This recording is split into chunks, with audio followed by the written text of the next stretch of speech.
后来人家农作物是咧无雨水，也毋过宜兰是因为年初连落3个外月雨，所以这个宜兰珠宝三星仓，伫花莲农改场的协助下，是选到花莲吉安乡去种植，克服着天气甲土质的变化，再加上老经验的厂仔农的帮衬，即摆已经会当收成咯，讲收有16栋遮尔多。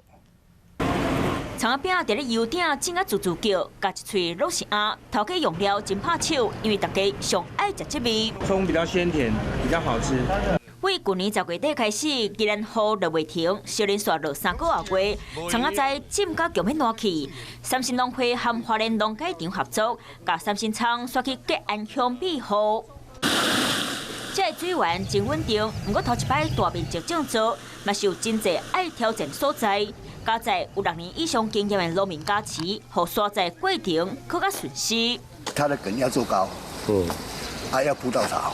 经过119天的种植，有1个月的厂仔已经当收成，伊个收成16吨外。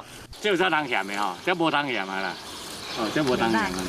2摆病毒检测拢有通过，确定厂仔仔嘛拢真健康。所以来种厂仔仔要提供予农民种植，未来卖看天气变化来种植菜色。